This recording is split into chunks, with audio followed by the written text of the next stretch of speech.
Fatimah punya anak pertama namanya Hasan. Sesudah setahun lahir adiknya Husain. Hasan diracun orang, keluar darah dari mulutnya. Bertanyalah adiknya namanya Husain, wahai abangku Hasan, siapa yang meracun kamu? Siapa yang memberi kamu racun ini? Kata Hasan, untuk apa? Nya tahu, dan meracunnya itu nya tahu. Untuk apa saya beritahu kamu? Kata Husain, aku akan membunuhnya. Demi Allah aku kupancung kepalanya, kata Husain. Apa kata Hasan? Ini hanya dunia, wahai adikku Husain. Malam-malam ini akan berlalu. Biarlah dia sampai aku menemuinya nanti di hadapan Allah Subhanahu wa ta'ala. Sampai mati Hasan tidak memberitahu siapa yang meracunnya, walaupun dia tahu. Kenapa? Karena azab Allah lebih menyakitkan nanti di akhirat, dan dia menjaga itu. Akhirnya dia pun meninggal.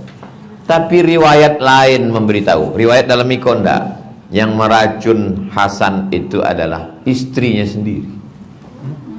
Diracun oleh istri sampai hati. Tapi jangan gara-gara ikut apa cameh minum teh beko pulang.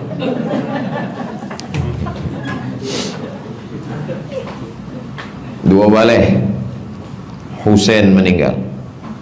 Husain itu adik Hasan, anak Fatimah, cucu Rasulullah SAW. Minyo hajinya 25 kali berjalan kaki. Awak sekali lah ingin berangkat, datang COVID, tidak jadi berangkat. Lalu kemudian Hasan itu dipancung kepalanya pada tanggal 10 Muharram, Asyura. Setelah kepalanya dipancung di Karbala, lalu kemudian dibawa kepala Hasan itu kepada Raja Yazid. Datang Yazid mengambil tungkek. Diambilnya tungkek, ikut kepala Hasan tu, ditusuk-tusukkannya tungkek itu ke mulut Husain.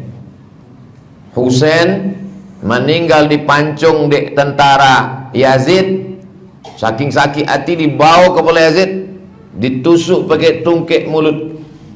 Ada sahabat Nabi mencari di situ. Aku cek sahabat Nabi, mulut itulah dulu yang pernah, yang bibir, pipi, itulah yang dulu yang kau tusuk-tusuk, itulah yang dulu pernah dicium Rasulullah sallallahu alaihi wasallam. Sampai hati kalian, kata sahabat Nabi. Begitulah zalimnya mereka terhadap keturunan Rasulullah sallallahu alaihi wasallam. Nya mati syahid. Bersama Husain ada 16 laki-laki dari keluarganya. Tak pernah langit menangis seperti meninggalnya Husain setelah Nabi Yahya. Nabi Yahya. Husain terbunuh pada hari Jumat tanggal 10 Muharram tahun 61 Hijrah, umurnya 56 tahun 5 bulan. Jadi kita bisa saja mati terbunuh, teraniaya, terzalim, kepala putus, tidak masalah. Itu mati terhina, ndaknya mati syahid. Jadi yang dilihat itu bukan kondisi terbunuhnya, tapi sebab apa dia terbunuh. Allah Ta'ala mengangkat derajatnya. Maka kata Nabi sebelum Husain meninggal, Innal Hasan wal Husain sayyida syababi ahlil jannah. Keturunanku Hasan Husain pemimpin pemuda penghuni surga. Nanti pemuda penghuni surga itu anak-anak muda yang meninggal, maka pemimpinnya nanti adalah Hasan dan Husain. Nabi punya anak namanya Fatimah. Fatimah punya anak namanya Husain. Husain punya anak namanya Ali Zainal Abidin. Ali Zainal Abidin punya anak namanya Muhammad Al-Baqir. Muhammad Al-Baqir punya anak namanya Ja'far Shadiq. Ja'far Shadiq punya anak namanya Ali Al-Uraidi. Ali Al-Uraidi punya anak namanya Muhammad Naqib. Muhammad Naqib punya anak namanya Isa. Isa punya anak namanya Ahmad bin Isa Al-Muhajir. Muhajir artinya orang nan pindah. Sebabnya pindah dari Baghdad ke Yaman. Sampai di Yamannya beranak cucu cicit. Itulah lahir yang disebut dengan para habaib. Kalau ciek namanya Habib, kalau banyak namanya habaib. Marga-marga habaib: As-Saigaf, Al-Haddad, Al-Jifri, As-Shihab, Habib Rizik Shihab. Itu keturunan Husain. Apakah Habib-Habib itu ada sampai ke Sumatera? Ada Habib namanya Habib Alhamdulillah payah dong ingat nama. Saking banyaknya di dalam kepala nama bupati, wakil bupati diingat jo. Habib Usman Shahabuddin menikahlah dengan anak Sultan Siak. Nama anak Sultan Siak ko Tengku Embung. Usman Shahabuddin menikah dengan Tengku Embung, lahirlah anak cucu cicit. Itulah manga Sultan-Sultan Siak itu dipangkal namanya pakai Syarif. Sultan Syarif Qasim. Biasanya dipangkal nama mereka Syarif atau Sayyid. Maka awak menyebutnya Sayyidi. Sayyidi, Sayyidi. Sampai ke bumi Minangkabau menjadi Sidi. Yang di Pariaman itu adalah sebagian dari keturunan Husain yang sampai, maka panggilan aslinya Sayyidi. Tapi di orang Minangkabau payah menyebut Sayyidi, sebutnya Sidi.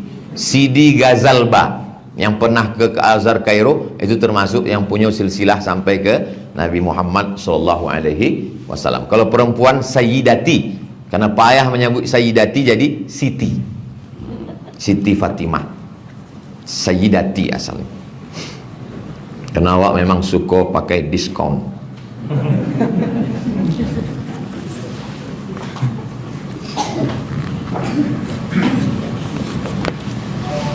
Tiga balik. Salman Al-Farisi, sahabat Nabi yang hebat. Inyo awalnya menyembah api. Salman kok. Salman Al-Farisi. Farisi artinya Persia. Kerajaan yang paling besar di dunia ko Persia. Ini orang Persia yang disembahnya api.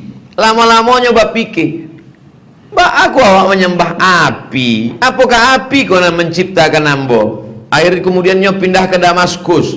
Sampai ke Damaskus inyo masuk agama menyembah patung. Lama-lamanya mbak pikir, mbak alo patung kau membuat awak. Sampai akhirnya mendengar ada Nabi di Jazirah Arab namanya Muhammad SAW. Inyo datang dan mencari, tidak ada Tuhannya dalam bentuk patung. Siapa namanya? Allahu la ilaha illa huwal hayyul qayyum. Akhirnya masuk Islam. Inyolah yang punya ide kalau berperang mesti menggali parit. Parit itu bahasa Arabnya khandak. Maka peperangan itu disebut dengan perang khandak. Salman Al-Farisi, panglima perang luar biasa. Ba'a wakatunya meninggal. Nomor 3 balik.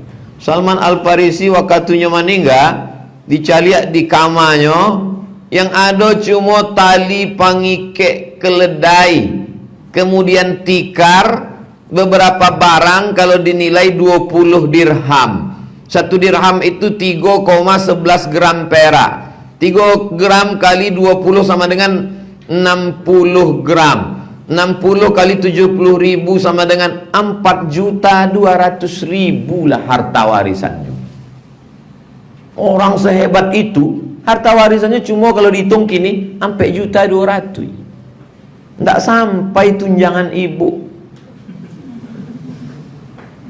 Lalu kemana harta dia yang lain? Disedekahkannya fi sabilillah. Bukan miskin. Sahabat Nabi itu bukan miskin, tapi mereka hidup sederhana. Walaupun tidak selamanya sederhana itu murah.